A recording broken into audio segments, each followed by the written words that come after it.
He filled the courtroom with 12 elite lawyers ready to destroy her. Moments later, she walked in, holding his father's arm. The courtroom smelled of mahogany and old money. 12 of the most expensive lawyers in Manhattan sat in a perfect row behind Glenn Whitmore, their Mont Blanc pens poised like weapons, their $3,000 suits pressed to knife-edge perfection. They had buried corporations, they had dismantled dynasties, and today they were here to destroy one woman. Glenn adjusted his Patek Philippe and allowed himself a small, satisfied smile. His wife, soon-to-be ex-wife, had no attorney, no representation, no chance. She had refused every lawyer in the city, and he had made sure of that by blacklisting her with every firm from Wall Street to Washington. Margaret Whitmore was walking into a legal massacre with nothing but the clothes on her back.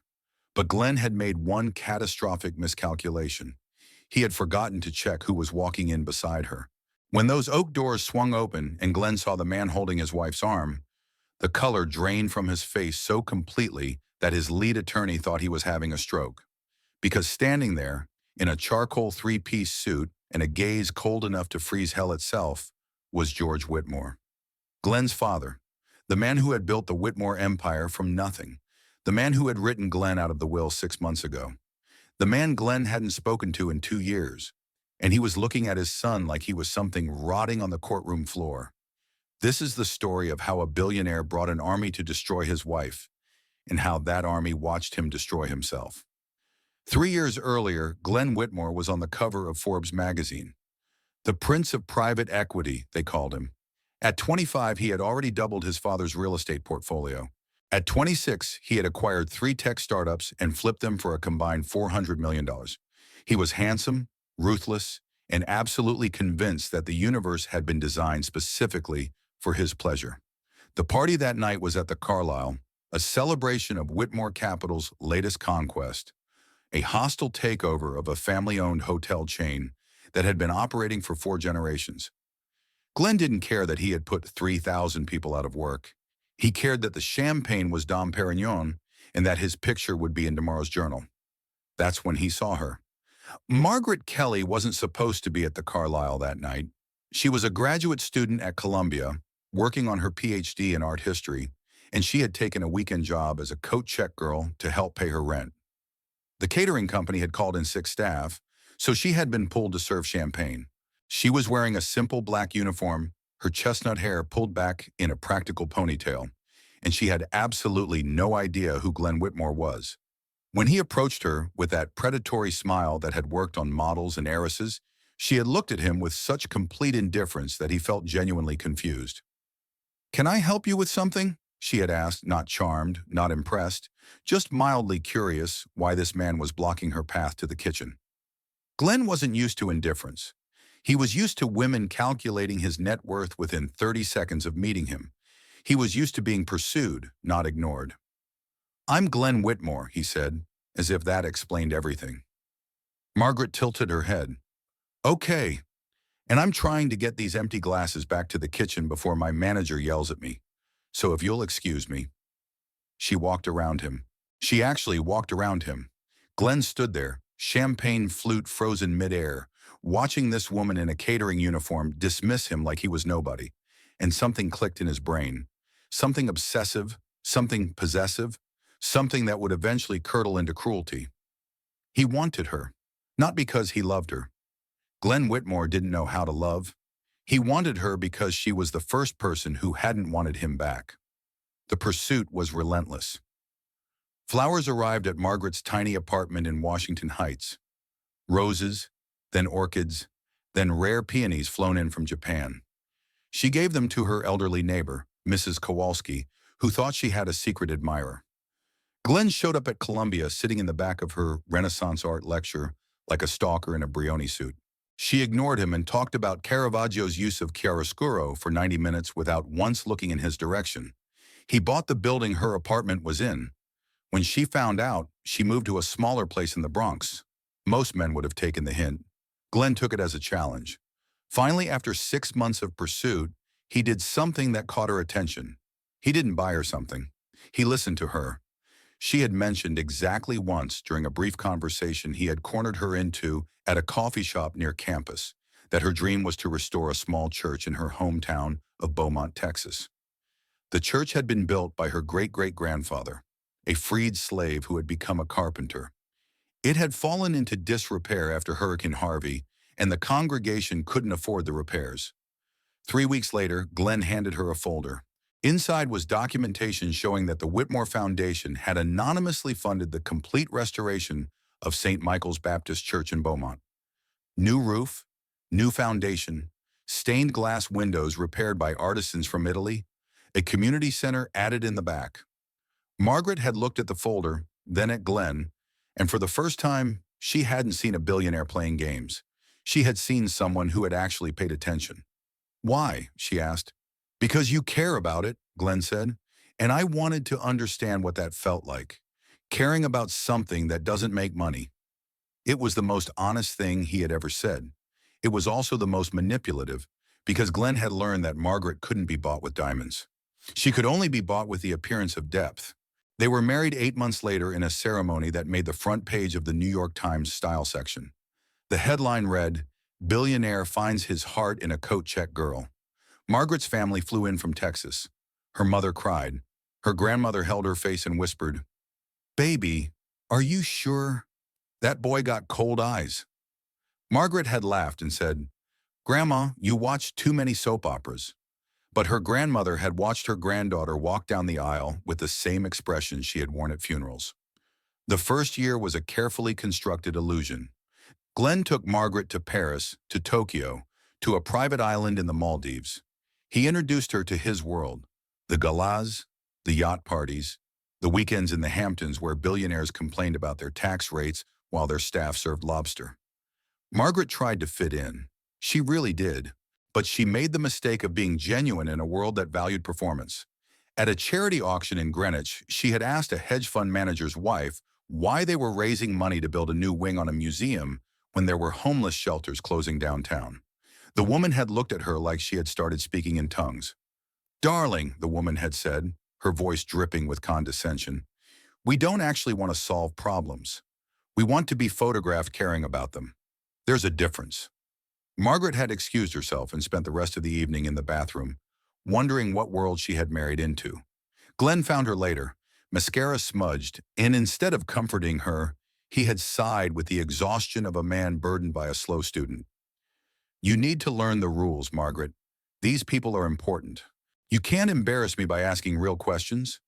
I was just trying to understand." "That's the problem. You're always trying to understand. Just smile, nod, and let me do the talking. You're not here to think. You're here to look appropriate." It was the first time he had spoken to her like that. It wouldn't be the last. The second year, the mask began to slip. Glenn started coming home later. Then he started not coming home at all. When Margaret asked where he had been, he would look at her with that same bored expression he gave to underperforming employees. "I'm running a $4 billion company, Margaret. I don't have time to clock in and out like a factory worker." The staff at their penthouse on Central Park West started avoiding eye contact with her. They knew something she didn't. They had seen the blonde who had been coming to the office late at night. They had heard the phone calls. Her name was Whitney Ashford, and she was everything Margaret wasn't. Whitney came from old money. The Ashfords had owned half of Connecticut since the 1800s. She had gone to boarding school in Switzerland, summered in Monaco, and spoke 4 languages, none of them with any real feeling. She was a senior analyst at Whitmore Capital, and she had been sleeping with Glenn for 8 months. Glenn didn't even try to hide it. He was past the point of caring. The night Margaret found out was the night of their second anniversary. She had planned a dinner. Nothing extravagant. She had learned that Glenn found her attempts at romance pedestrian. Just a quiet meal at home, cooked herself, with the wine from the vineyard they had visited on their honeymoon in Napa. Glenn had texted at 7 p.m. "Working late, don't wait up." At 11 p.m., Margaret had gone to the office to surprise him with the leftover tiramisu she had made from scratch. She found him in the conference room, Whitney pressed against the glass wall, Glenn's hand up her skirt, both of them laughing at a joke Margaret couldn't hear. Margaret didn't scream. She didn't throw anything. She just stood there, holding a Tupperware container of homemade tiramisu. watching her marriage disintegrate against floor-to-ceiling windows with a view of the city she had once thought was magical. Glenn saw her reflection in the glass. He didn't jump back. He didn't apologize. He just slowly released Whitney and turned around with an expression of mild annoyance, like a child whose playtime had been interrupted. "Margaret, what are you doing here? It's our anniversary." Glenn checked his watch. Not even a flicker of guilt. "Oh, I forgot." He looked at the Tupperware. "What is that? Did you bring food? Like some kind of delivery person?" Whitney laughed, a sharp, cruel sound that would echo in Margaret's nightmares for months. "Glenn, you didn't tell me she was domestic. How quaint." Margaret looked at the woman, the perfect hair, the designer dress, the smug superiority of someone born into a world that Margaret had only visited. "2 years," Margaret said quietly. "I gave you 2 years." Glenn sighed. "And I gave you 2 years of penthouses, private jets, and a black card with no limit. Let's not pretend this was an equal exchange. You were a project, Margaret, a novelty. The billionaire and the coat check girl, it was a great story, but stories end." "So this is it? This is how you tell me it's over?" "I'm not telling you anything. I'm showing you. Whitney understands my world. She speaks the language. She knows which fork to use without checking under the table." Glenn walked past Margaret toward the door. "I'll have my lawyers draft the papers. I'm being generous. I'll give you 6 months in the apartment to find somewhere to go. After that, you're on your own." "What about the vows we made?" Glenn stopped at the door. He didn't turn around. "Vows are for people who can't afford lawyers. Good night, Margaret." He walked out, Whitney's heels clicking behind him, leaving Margaret alone in a conference room that cost more than her childhood home. She stood there for a long time. The tiramisu slipped from her fingers. The container cracked against the marble floor, cream splattering across the pristine surface. A broken woman would have cried. Margaret's eyes were dry as stone. She pulled out her phone and dialed a number she hadn't called in 2 years. A number Glenn had forbidden her from calling. A number that had been waiting patiently for this exact moment. It rang twice. "Margaret?" The voice was weathered, warm, and wrapped in the Texas drawl she had trained herself to hide. "Sweetheart, it's midnight. Is everything okay?" "George," Margaret said, using the name Glenn's father had insisted she call him. "I think I need your help. Your son just made the worst mistake of his life." There was a pause, then a sound that might have been a chuckle. "I've been waiting for you to call, darling. Let me tell you a story about who you really married. And then let me tell you how we're going to make him pay." George Whitmore had built his empire from nothing. Not the comfortable nothing of trust fund babies who claim they started with nothing because their parents only gave them $1 million. Real nothing. Born in a 2-room house in Odessa, Texas. Son of an oil field worker who died when George was 12. Leaving behind a widow with 4 children and $17 in a coffee can. George had pumped gas. He had washed dishes. He had slept in his car for 2 years while he learned everything he could about real estate. By 30, he owned a strip mall. By 40, a hotel. By 50, an empire. And then he made his greatest mistake. He handed that empire to his son. Glenn had been raised in privilege, the kind of privilege that curdles character instead of building it. Private schools, sports cars at 16, summers in Europe. George had thought he was giving his son opportunities. What he was actually giving him was the unearned confidence of a man who had never been told no. When Glenn took over Whitmore Capital at 23, he immediately began dismantling everything his father had built. Not the company, the values.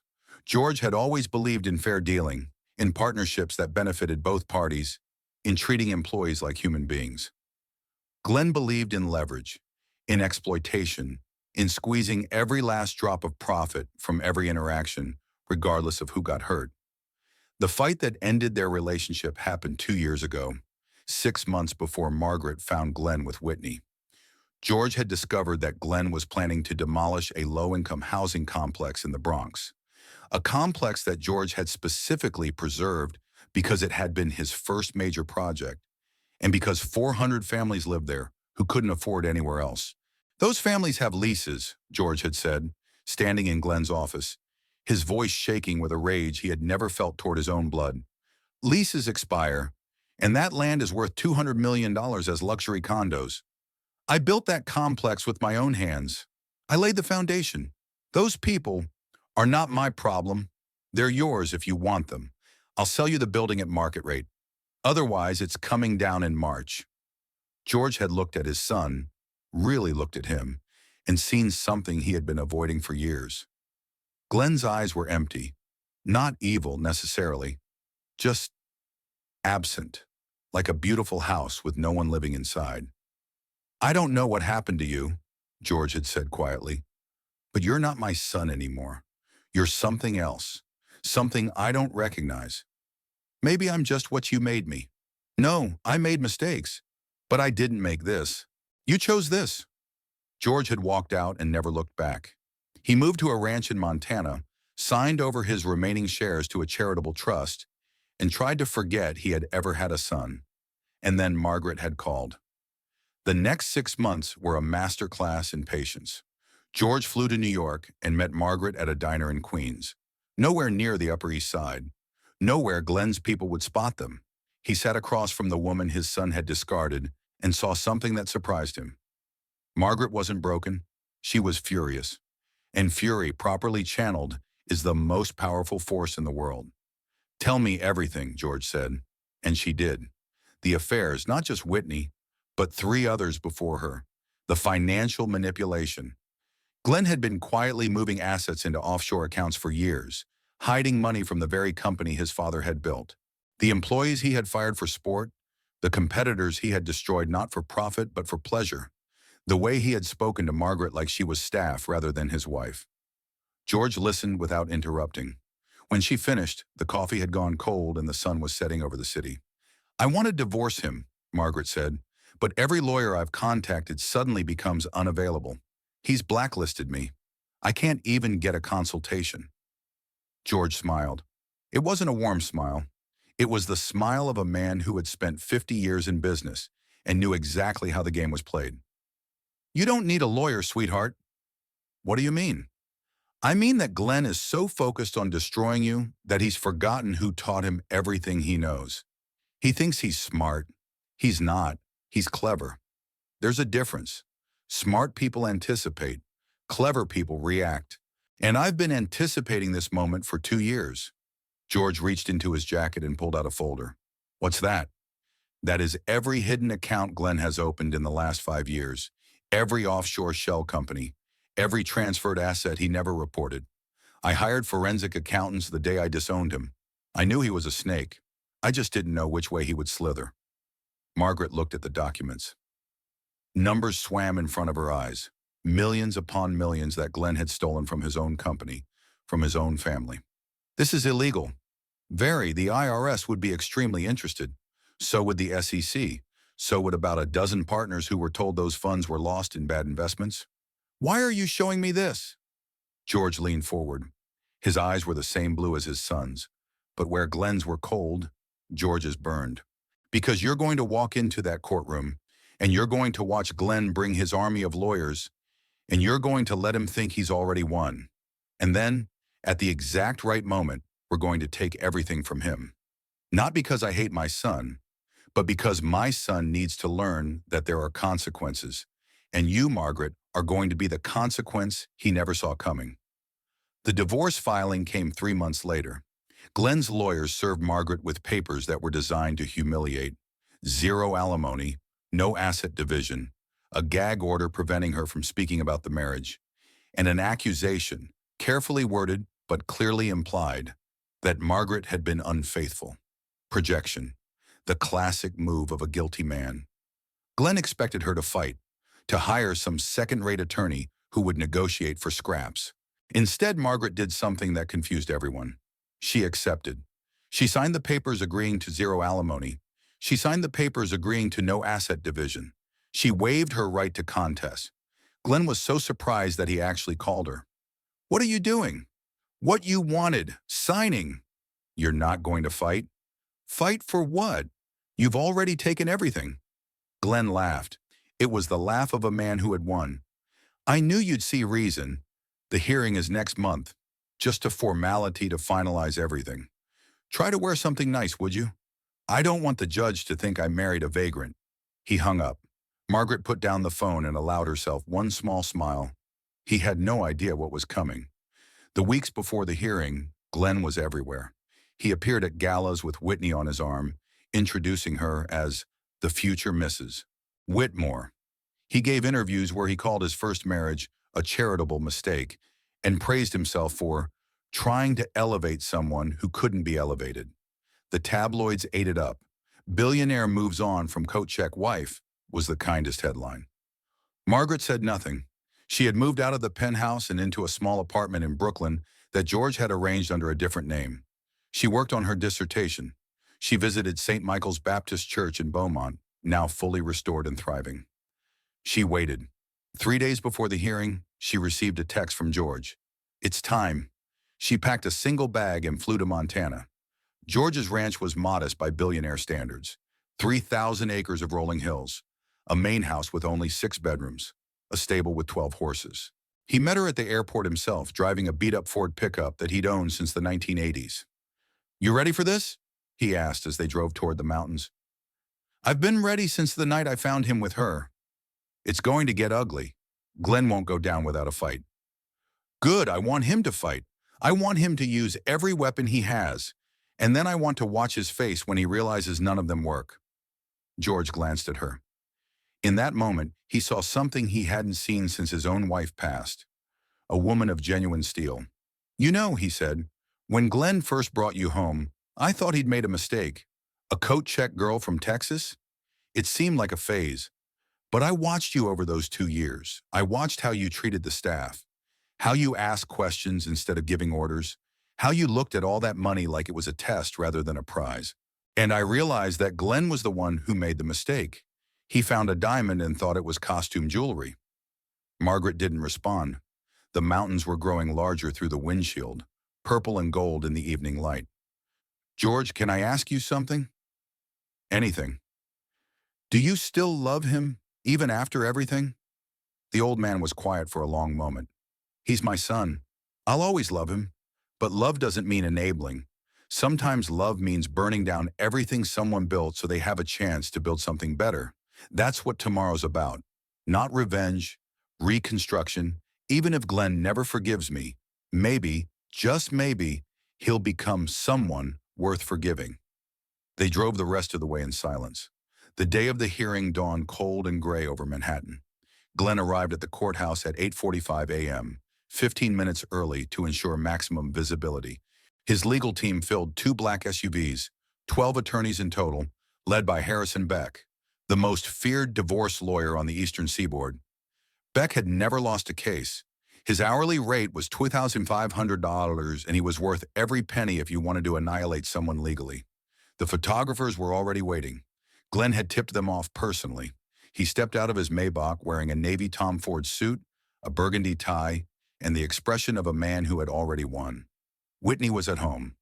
Bad optics, Beck had advised, but she had texted him a photo of the celebration dinner she was planning for that evening. Wagyu beef, Chateau Margaux 2005. A cake that said, "Free at last." The courthouse steps were slick with morning drizzle. Glenn paused for the cameras, offering a practiced smile that suggested brave resilience in the face of personal difficulty. Mr. Whitmore, any comment on today's hearing? Just that I wish my ex-wife the best. We had different visions for our lives. I hope she finds peace. So humble, so dignified, so completely full of garbage. Inside, Glenn's team occupied half the courtroom. They spread their papers across 3 tables, a deliberate show of force. Beck sat closest to the aisle, his gray eyes scanning the room with the patience of a predator who had cornered his prey. Glenn checked his watch. 8:55. Margaret wasn't there yet. Probably couldn't afford an Uber, he muttered to Beck. Beck didn't smile. He was too professional for that. But his eyes crinkled slightly at the corners. At 8:58, the doors at the back of the courtroom opened. Glenn turned, ready to see his defeated ex-wife shuffling in alone, maybe in some off-the-rack dress from Macy's, maybe with that desperate look that women got when they realized they had been outmaneuvered. What he saw instead stopped his heart. Margaret walked in wearing a cream-colored Valentino suit that probably cost more than the rent on her Brooklyn apartment. Her hair was swept back, her makeup minimal but perfect, her posture the kind of straight you learn from someone teaching you to command rooms, not serve in them. But it wasn't Margaret who made Glenn's breath catch in his throat. It was the man beside her. George Whitmore walked with a cane he didn't need, a psychological tool, Glenn realized with a lurch of nausea, designed to make him look frail, sympathetic, patriarchal. His suit was charcoal, his silver hair combed back, his eyes locked onto his son with an expression that Glenn hadn't seen since childhood. Disappointment. "What the hell?" Glenn breathed. Beck looked up. For the first time in his career, his composure cracked. "That's your father."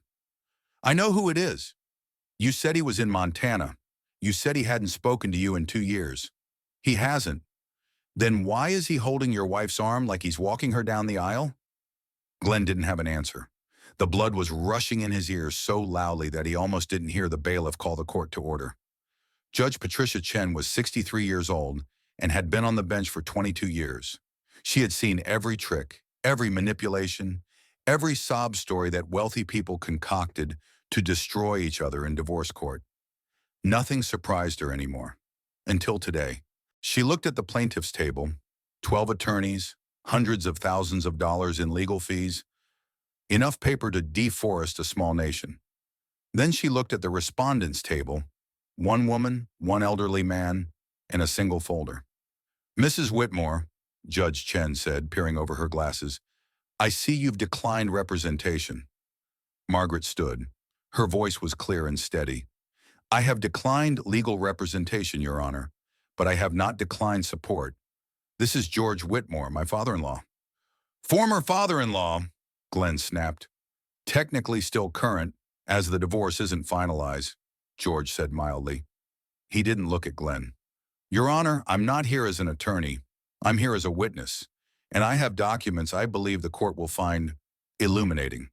Beck was on his feet instantly. "Objection. This is a divorce proceeding, not a trial. Witnesses are not—" "Mr. Beck," Judge Chen interrupted, "I'll decide what is and isn't relevant in my courtroom. Mr. Whitmore Sr., what documents are you referring to?" George reached into the single folder on the table. "These are certified financial records from Whitmore Capital's accounting department.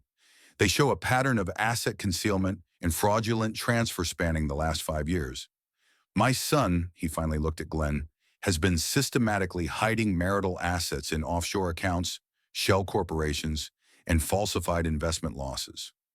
The total amount concealed is approximately $340 million. The courtroom went silent. Glenn's face had gone from tan to gray. "That's a lie," he said, but his voice cracked on the last word. Beck grabbed his arm. "Don't say anything else." But Glenn was beyond strategy now. He was in pure survival mode. "You can't do this. Those records are proprietary. They're sealed. How did you even—" "I founded that company," George said softly. "I built the systems. I trained the accountants. And I never fully stepped away, Glenn. I just let you think I did." Judge Chen was flipping through the documents, her frown deepening with each page. "Mr. Beck, were you aware of these accounts?" Beck's silence was answer enough. "I see." The judge's voice had gone cold. "Mrs. Whitmore, what are you seeking in this divorce?" Margaret stood again. "Your Honor, I came into this marriage with nothing but my education and my integrity. I'm not seeking alimony. I'm not seeking assets. I'm seeking only one thing." "And what is that?" Margaret turned to look at Glenn. For the first time since she walked in, their eyes met. "I'm seeking the truth. My husband told the world I was a gold digger who couldn't be elevated. He told the tabloids I was unfaithful. He blacklisted me from every law firm in 3 states. And now I want the court and the record to show who the real fraud in this marriage was." She turned back to the judge. "Everything else, Your Honor, I'll leave to the IRS." The next hour was a systematic demolition. George had prepared for this moment like a general preparing for war. Document after document emerged from that single folder, each one a nail in Glenn's coffin. The offshore account in the Caymans, opened 3 months after the wedding, into which Glenn had been funneling consulting fees that didn't exist. The shell company in Delaware that owned the deed to a penthouse in Miami, a penthouse where Whitney Ashford had been living, rent-free for the past year. The falsified quarterly reports that showed investment losses, which had actually been transfers to Glenn's personal accounts. And finally, the emails. Hundreds of them. Glenn to Whitney, Whitney to Glenn, discussing how to handle Margaret once the divorce was final. "She's too stupid to check the accounts," Glenn had written. "By the time she figures it out, we'll be in Monaco and she'll be begging on the street." Judge Chen read that email aloud. The courtroom was so quiet you could hear the scratch of the court reporter's pen. Glenn was sinking in his chair, shrinking with each revelation. The army of lawyers sat useless beside him. All their motions, all their strategies, all their billable hours rendered meaningless by the simple truth. "Mr. Beck," Judge Chen said, "does your client wish to respond to any of these allegations?" Beck looked at Glenn. Glenn looked at the table. Neither spoke. "I'll take that as a no." The judge removed her glasses and rubbed her eyes. "I've been on this bench for 22 years. I thought I had seen everything. I was wrong." She looked at Glenn. "Mr. Whitmore, you came into this courtroom with 12 attorneys. You came prepared to destroy a woman who had done nothing wrong except marry you. And in your arrogance, you forgot the first rule of war. Know your enemy." She turned to Margaret. "Mrs. Whitmore, you asked for the truth. You're going to get it. This court finds that the prenuptial agreement signed by both parties was entered into under false pretenses, as Mr. Whitmore concealed significant assets prior to and during the marriage. The agreement is hereby voided." Glenn's head snapped up. "You can't." "I can, and I am. Furthermore, given the evidence of systematic fraud presented today, this court is referring the matter to the district attorney's office for potential criminal investigation. The financial records will also be forwarded to the IRS and the SEC." Beck leaned over and whispered something urgent in Glenn's ear. Glenn shook his head, then shook it again, as if he could make the words stop by refusing to hear them. "As for the divorce itself," Judge Chen continued, "it is granted. Mrs. Whitmore will retain her personal property and any gifts given to her during the marriage. Mr. Whitmore will retain his personal property and—" She paused, looking at the financial documents. "Whatever the federal government allows him to keep after their investigation." She banged her gavel. "We're adjourned." The aftermath was chaos. Glenn's legal team scattered like roaches when the lights come on. Beck was the first out the door, already on his phone, probably calling his malpractice insurance company. The other 11 lawyers followed, none of them looking back. Glenn sat alone at the plaintiff's table, surrounded by papers that no longer meant anything. George walked slowly toward his son. Margaret stayed back, watching. "Why?" Glenn's voice was barely a whisper. "Why would you do this?" George stood over him. For a long moment he said nothing. "Because you forgot something, son. You forgot that I was you once. Young, hungry, convinced that the world owed me everything. But I had your mother, and she taught me that success without integrity is just decorated failure. I tried to teach you the same thing. I failed." "So this is what? Punishment? Revenge?" "No." George's voice was tired, infinitely tired. "This is consequences. You've spent your whole life avoiding them. Today they finally caught up." He turned and walked back to Margaret. "Dad." Glenn's voice cracked on the word he hadn't used in years. "Dad, please." George stopped. He didn't turn around. "You have my number, Glenn. When you're ready to be someone worth calling, use it. Until then, I have nothing else to say." He offered his arm to Margaret. She took it. Together they walked out of the courtroom, past the photographers who had expected to capture Margaret's humiliation and instead captured Glenn's, past the reporters shouting questions, past the life that Margaret had tried so hard to fit into. She didn't look back. Behind her, Glenn Whitmore sat alone in an empty courtroom, watching everything he thought he owned crumble to dust. The newspapers had a field day. "Whitmore heir exposed as fraud," screamed the Post. "Billion-dollar betrayal," announced the Journal. "Coat check girl checks out, with everything," declared the tabloids, missing the point entirely. Within a week, the SEC had opened a formal investigation. Within 2 weeks, the IRS had frozen Glenn's domestic accounts. Within a month, partners at Whitmore Capital were filing lawsuits, claiming they had been defrauded. Whitney Ashford disappeared first. She packed her bags from the Miami penthouse, now seized, and flew to her family's estate in Connecticut, issuing a statement through her publicist that she had been manipulated by Glenn and was cooperating fully with investigators. Glenn found himself in an unfamiliar position, alone. His friends vanished. In his world, friendship was transactional, and Glenn had just become a liability. The yacht invitations stopped. The gala seats were quietly reassigned. His membership at the club was under review. He called his lawyers. They didn't call back. He called Whitney. Her number had been changed. He called his mother's grave, standing in the rain at the cemetery in Westchester, asking her what to do, how to fix this, how to go back. But the dead don't answer, and the living had stopped listening. The criminal trial came 8 months later. Glenn faced 12 counts of fraud, tax evasion, and falsifying business records. The evidence was overwhelming, most of it from his own emails, his own accounts, his own arrogance. His court-appointed attorney did what he could, but the case was unwinnable. The jury deliberated for 4 hours, guilty on all counts. The sentencing hearing was standing room only. Glenn wore a suit that didn't fit right. His Savile Row tailor had dropped him as a client, and his face had the gaunt, hollow look of a man who had aged a decade in a year. Judge Morrison, who had handled the criminal case, looked at him with the particular disdain reserved for white-collar criminals who had everything and still wanted more. Mr. Whitmore, you were born into privilege. You were given opportunities that most people can only dream of, and you used those opportunities to steal, to lie, and to destroy the lives of people who trusted you. Glenn stared at the table. Your attorneys have argued for leniency based on your lack of prior criminal history, but your entire adult life has been a criminal history. You just hadn't been caught until now. You cheated your investors. You cheated the government. And worst of all, you cheated a woman who loved you, then tried to humiliate her in public for the crime of trusting you. Judge Morrison leaned forward. The maximum sentence for your crimes is 25 years. I'm not giving you 25. I'm giving you 12. Maybe in 12 years, you'll learn what your father tried to teach you, that there's a difference between success and worth. Take him away. Glenn didn't resist as the bailiffs let him out. He didn't cry or protest. He just walked, shoulders slumped, through the door that would lead to the transport van, to the prison, to the next decade of his life.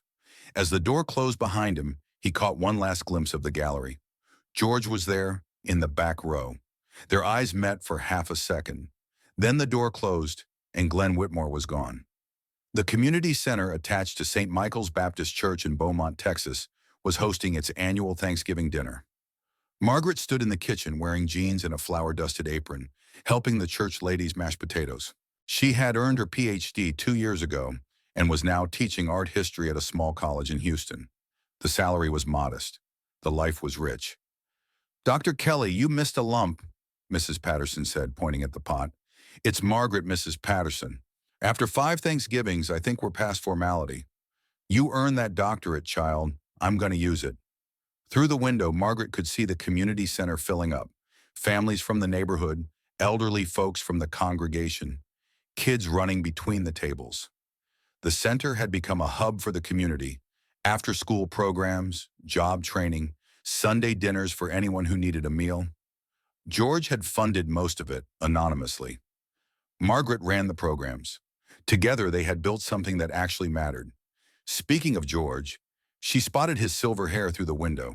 He was carrying folding chairs to the main hall, ignoring the young men who tried to help him. Stubborn old goat, Margaret murmured with affection. What was that, dear? Mrs. Patterson asked. Nothing, just grateful. The dinner was winding down when Margaret's phone buzzed. She stepped outside into the cool November evening, the Texas sky big and bright with stars. The number was blocked, which usually meant spam. She almost didn't answer. Hello. Silence. Then a voice, rougher than she remembered, with none of the polish it used to carry. Margaret? She froze. It's Glenn. The years fell away for a moment. The conference room, the tiramisu, the laughter, All of it crashed back, then receded like a wave. How did you get this number? I called the church. They gave it to me. A pause. I wasn't sure you'd answer. I almost didn't. Another pause, longer this time. I got out last week. Early release for good behavior. A sound that might have been a laugh or a cough.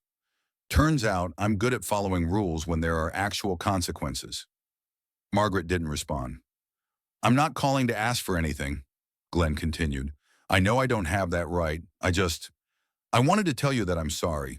Real sorry. Not lawyer sorry. Not strategic sorry. Just sorry. For which part? All of it. The affairs, the lies, the way I talked to you, the way I tried to destroy you in that courtroom. All of it.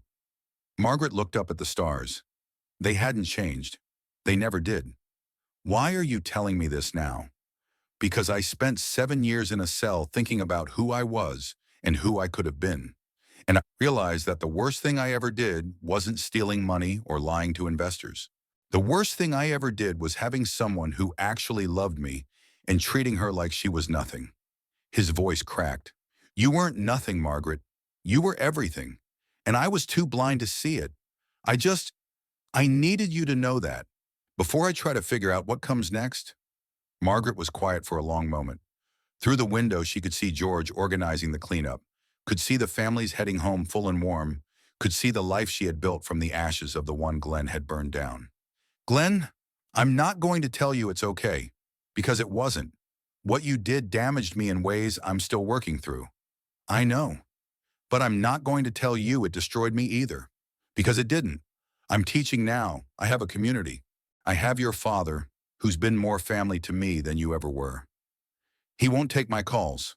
Can you blame him? No. Glenn's voice was barely a whisper. I can't blame anyone but myself. That's the thing about prison. You run out of people to blame, so you're stuck with the mirror. Margaret sighed. What are you going to do now? I don't know. I've got nothing, Margaret. No money. It all went to restitution. No friends. They were never friends. No skills except the ones that got me locked up. I'm 42 years old and I'm starting from less than zero. That's where your father started. I know. He keeps sending me letters about it. About his first job pumping gas. About sleeping in his car. About how the bottom is actually the best place to start because you can't fall any further. He's right. Maybe. I don't know if I'm strong enough to climb back up. Margaret looked through the window. George was sitting down now, laughing at something one of the church ladies said. He looked happy, genuinely happy, not the performed happiness of billionaires at galas. Glenn, I'm going to give you one piece of advice. Then I'm going to hang up and you're not going to call me again. Are you listening? Yes. Stop trying to be what you were. That person was a fraud anyway. Figure out who you are when you're not performing for anyone. It took me 3 years of therapy to figure that out about myself. You've got a head start. You had 7 years of solitude. Use them. Silence. And for what it's worth, Margaret continued, I hope you make it. Not because I owe you anything, but because I've seen what grace looks like now. Real grace, the kind your father has. And I'm trying to practice it. So I hope you find your way. I just won't be there to watch. Thank you, Margaret, for answering, for listening, for not hanging up the second you heard my voice. Goodbye, Glenn. She ended the call. For a long moment, she stood in the November air, letting the stars witness her exhale years of wait. Then she put the phone in her pocket and walked back inside, where the dishes needed washing and the chairs needed stacking, and a life worth living was waiting. The auto repair shop on the outskirts of El Paso wasn't much to look at. A corrugated metal roof that leaked when it rained. 3 bays that could handle maybe 6 cars a day. A hand-painted sign that read, Second Chance Motors, we fix what's broken. The owner worked the register and the lifts, his hands calloused and permanently stained with grease. He was 44, graying at the temples with the lean, weathered look of a man who worked long hours for modest pay. His name tag said Glenn. All right, Mrs. Rodriguez, your transmission is going to need a full rebuild. I can do it for $800, parts included, but it'll take a week. The elderly woman clutched her purse. I don't have $800. Glenn looked at her car, a 15-year-old Camry that had probably carried grandchildren to school and groceries home, and 1,000 small trips that made up a life. How about 400 now and 400 when you can manage it? No interest. You can do that? It's my shop. I can do whatever I want. He smiled. Not the shark smile from the covers of Forbes, but something smaller, more genuine. And Mrs. Rodriguez, I've been where you are. Someone helped me when I didn't deserve it, so I'm paying it forward. After she left, Glenn walked to the back office. The walls were bare except for two items. The first was a photograph of St. Michael's Baptist Church in Beaumont, cut from a newspaper article about its community programs. He had never been there. He probably never would, but it reminded him of what building something worthwhile looked like.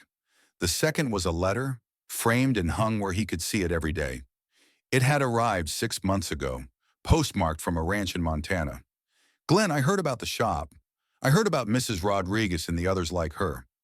I heard about the free break checks for single mothers and the job training for released inmates. I'm not ready to forgive you. I don't know if I ever will be, but I'm proud of the man you're trying to become. Your mother would have liked this version of you. I think I might too someday. Keep going. Dad Glenn read that letter every morning before opening the shop. Not because he needed validation. He had learned to live without that, but because it reminded him that redemption wasn't a destination. It was a direction. He had been walking that direction for 2 years now. He would keep walking for the rest of his life. The bell on the door chimed. A teenager walked in, nervous, wearing clothes that didn't quite fit. Excuse me, sir. I saw your sign. The one about job training? I just got out of juvie and nobody will hire me, and I'm good with my hands and… Glenn held up a palm. Take a breath. What's your name? Deshaun. Deshaun, I'm Glenn. Welcome to Second Chance Motors. He grabbed an extra pair of coveralls from the hook. First lesson, we change oil before we change lives. You ready to get dirty? The kid's eyes lit up. Yes, sir. Don't call me sir. I work for a living. Call me Glenn. They walked out to the bay together, two people who had both learned the hard way that second chances aren't given. They're built. And that, my friends, is the story of how a billionaire brought 12 lawyers to destroy his wife and lost everything to a single folder in the father he had forgotten. Glenn Whitmore came into that courtroom believing that power was measured in attorneys and assets. He left learning that real power belongs to the people who tell the truth. Margaret didn't destroy him. She didn't need to. She just stood in her integrity and let him destroy himself. And George? George did what real fathers do. Not enable, not abandon, but hold their children accountable, even when it breaks both their hearts. Here's the lesson that keeps echoing through this story. Be careful who you underestimate. The quiet ones, the overlooked ones, the ones you dismiss as stepping stones. They're often the ones building foundations you can't even see. And when you finally look up from your own reflection, they'll be standing exactly where you wanted to be. Now I have to ask you, was George right to expose his own son? Or should blood be thicker than evidence? And if you were Margaret, would you have answered that phone call? Or let Glenn wonder forever? Let me know in the comments. I read every single one. If this story gave you chills, please smash that like button. It helps the algorithm share these stories with more people who need to hear them. Subscribe and hit that notification bell so you never miss a tale of betrayal, karma, and the quiet power of people who refuse to stay down. Thanks for watching. And remember, 12 lawyers couldn't save Glenn Whitmore from the truth. Because in the end, the most expensive attorney in the world is still cheaper than a clear conscience. See you in the next one.